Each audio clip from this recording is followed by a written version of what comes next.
The Hodgepodge is a self-made tiny home in Australia with charming eclectic styling. One man's trash can be another man's treasure.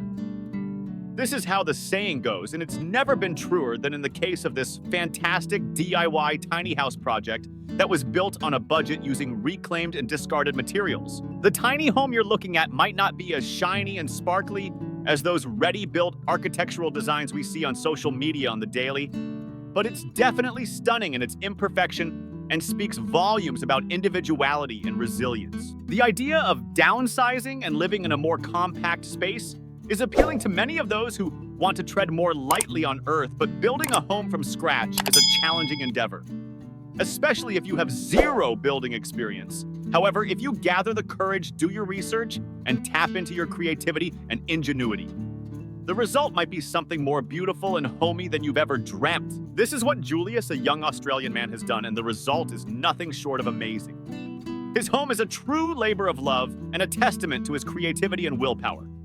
Julius was drawn to tiny living because he wanted an alternative housing solution that would allow him to live a life of simplicity, freedom, and tranquility.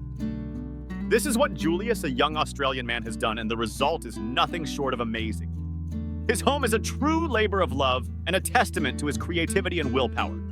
Julius was drawn to tiny living because he wanted an alternative housing solution that would allow him to live a life of simplicity, freedom, and tranquility. This unique tiny home sits on a double-axle trailer and measures 9 meters, 29 5 feet in length, and 2 5 meters, 8 2 feet in width. It is parked on a generous piece of land owned by Julius's parents in Victoria and allows him to live closer to nature and enjoy a slower pace of life.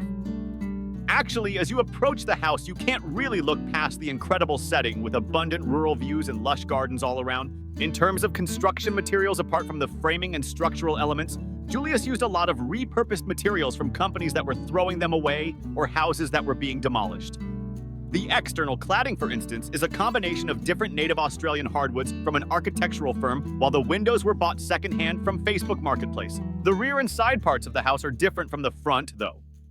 They look just like a patchwork quilt with miscellaneous or incongruous pieces of corrugated metal of different colors and shapes coming together to give the house a special charm. In front of the house, Julius has built a huge wooden deck that extends the living space to the outside.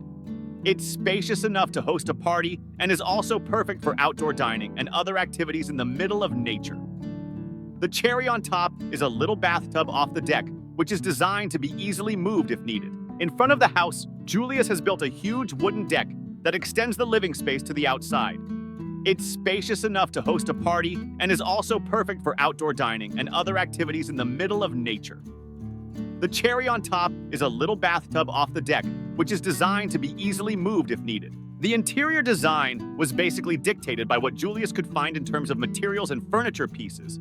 And thanks to his keen eye for detail and artistic flair, the result is a homey abode with plenty of personality and warmth. Timber dominates all the living areas, which means the space exudes welcoming rustic vibes.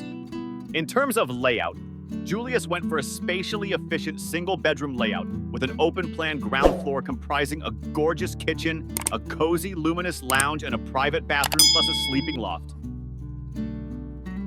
The living room occupies one end of the house and gives off a retro vibe with its old restaurant banquette seats and freestanding stable. What's more, the space lets you truly connect with the beautiful surroundings thanks to a huge panoramic window that brings the outdoors in. A small bookshelf, a wood-burning stove, and various potted plants complete the warm, homey atmosphere. The large kitchen is the special feature in itself, with a gorgeous live-edge countertop, custom handcrafted cabinetry, and a beautiful green tile backsplash that adds a peaceful, comforting feel. Despite the old farmhouse kitchen look, this cooking space offers modern functionality as it is equipped with a 4-burner induction cooktop and oven, a full-size fridge, and a generous double sink, half of which is used to store dishes.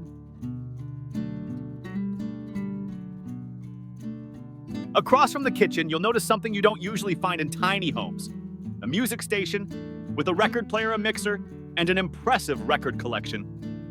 Julius built it specifically for his partner, who loves music and likes having fun mixing records. He wanted the house to feel as much like hers as it feels his, so he incorporated various elements that would make her feel at home. The owner's ingenuity shines through in the design of the bedroom as well. A simple wood staircase leads up to the loft, which is a private haven with a queen-size bed, an extra-long bookshelf that wraps around the bed, and an ingenious open wardrobe that fits a lot of hanky clothes. Style-wise, it's also an eclectic mix of timber on the ceiling and corrugated metal on a sidewall. Since this is a typical low-ceiling loft, Julius went for a carpeted floor for a bit of warmth and convenience. The bathroom inside Julius's house is just as beautiful as the rest of the living area. It features a large walk-in shower with tiled walls and a glass door, a beautiful stained glass window, a custom vanity made from an old upcycled cupboard, and a homemade composting toilet. The green tiles and extensive woodwork make it look like a relaxing, inviting sauna. It took Julius about 2 years to complete this stunning DIY tiny house project, and he now gets to enjoy the fruits of his labor and a slower, simpler way of life surrounded by nature and the people he loves. Cost-wise, he says he spent about AUD $60,000, about US$37 to $200 on the build, which he points out is the equivalent of about 2 years of rent in the area he lives in.